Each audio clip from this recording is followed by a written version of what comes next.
TTV மாதிரி தனி கட்சி தொடங்கணுன்ற ஒரு விருப்பம் அவருக்கு இருந்திருக்குமா? உரிமை மீட்பு குழு நடத்துறாரு. எப்படி இருந்தாலும் அதிமுக என்கிட்ட வந்துருன்ற ஒரு மிகப்பெரிய ஒரு நம்பிக்கையில இருந்தார்.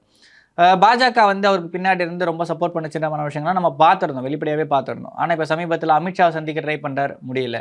பர்மிஷன் கிடைக்கல. ஓபிஎஸ் ஐ மீன் மோடி அவர்கள சந்திக்க ட்ரை பண்றார். அவர் எழுதின உருக்கமான கடிதம் வெளியே வருது. அவர் இன்சல்ட் பண்ற மாரி ஆக்சுவலா ஒரு நீண்ட நெடிய கால ஒரு அரசியல் செல்வாக்கு பெற்ற ஒரு தலைவர். முதல்வரா இருந்திருக்காரு. அப்படி இருந்த ஒரு தலைவர் இன்சல்ட் பண்ற மாரியான விஷயங்கள பிஜேபி தொடர்ச்சியா பண்ணுதுன்றப்போ வந்து பார்த்தீங்கன்னா, அவருக்கு எவ்வளோ ஒரு விஷயம் இருக்கும். எப்படி இருந்தாலும் மோடிய நம்பி இருந்தா அவர் வந்து ஏடிஎம்கேல சேர்த்து விட்டுருவாரு. ஏடிஎம்கேவ வாங்கி குடுத்துருவாருன்னு நம்புனாரு. அதுக்கப்புறமா ஏடிஎம்கேல சேர்த்து விட்டுருவாருன்னு நம்புனாரு. ஆனா ஒரு காலகட்டத்துக்கு அப்புறமா வந்து பார்த்தீங்கன்னா, பிஜேபியால ஏடிஎம்கேக்குள்ள டிடிவியவோ, ஓபிஎஸ்ஸோ சேர்க்க முடியாது. சசிகலாவ கொண்டு போய் சேர்க்க முடியாதுன்னு ஒரு ஒரு காலகட்டம் வந்துருச்சு. அப்படி இருக்கிறப்ப உட்கட்சி விவகாரத்தில தலையிட மாட்டோம்னு சொல்லிட்டு அமித்ஷாவும் சொல்லிட்டு போயிட்டாரு. கூட்டணிக்குள்ள வச்சுக்க முடியுமா? முடியாதான்ற விஷயங்களையும் வந்து மிகப்பெரிய ஒரு கன்ஃப்யூஷனாவே இருந்துச்சு.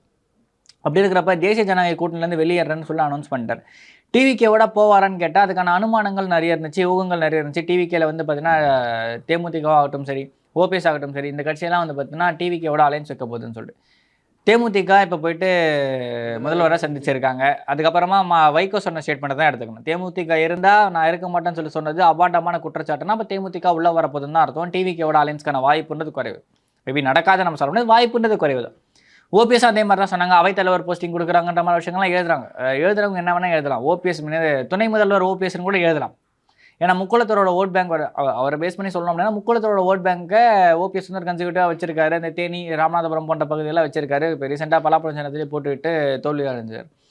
அப்படி இருக்கிறப்ப அந்த மாதிரியான விஷயங்கள்லாம் வந்து ஓபிஎஸ்க்கு ஒரு ஃபேவரான விஷயங்கள் இருக்கிறப்ப, முக்குளத்தோரோட பெல்ட்ல வந்து பார்த்தீங்கன்னா, அதிமுக பலவீனமா இருக்கிறப்ப, அந்த விஷயங்கள்லாம் வந்து விஜய் சாதகமா பயன்படுத்திக்க போறாரோன்னு கூட வந்து பார்த்தீங்கன்னா, முன்னாடியே வந்து திமுக கூப்பிட்டு அவர சமரசம் பேசியிருக்கலாம். சமீபத்தில வெளியான தகவல் படி வந்து பார்த்தீங்கன்னா, 5 சீட் வரைக்கும் தரேன். நிதியமைச்சர் போஸ்ட் தரேன். இல்ல முக்கியமான அமைச்சர் போஸ்ட் தரேன். இல்ல வாரியம் தரேன்ற மாரி விஷயங்கள்லாம் வந்து ஓபிஎஸ் கிட்ட டிஸ்கஸ் பண்ணப்பட்டதா வந்து பார்த்தீங்கன்னா, செய்திகள் வெளியாயிருக்கு. இன்னும் அது திமுக தரப்புல இருந்து. உடனே விஜயான்னு கேட்காதீங்க. கூட்டணியும் இன்னும் இதுவாகல. அப்புறம் தான் வந்து பார்த்தீங்கன்னா, ஆட்சிய பத்தி நம்ம டிஸ்கஸ் பண்ண முடியும்.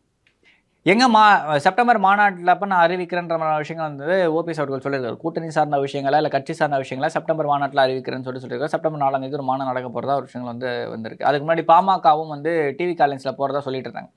பாமகவோட பொதுக்குழு கூட்டத்த ராமதாஸ் அவர்கள் வந்து 17ஆம் தேதி அனௌன்ஸ் பண்றாரு. அது இல்ல அததான் சொல்றேன். பாமகவோட பொதுக்குழு கூட்டத்த முதல்ல ராமதாஸ் வந்து ஆகஸ்ட் 17 அறிவிக்கிறாரு. அன்புமணி ஒரு வாரம் முன்னதா வந்து ஆகஸ்ட் 9ஆம் தேதி மாமல்லபுரத்துல கான்ஃபரன்ஸ் ஹால்ல நடக்கும்ன்ற விஷயம் சொல்லிட்டாரு.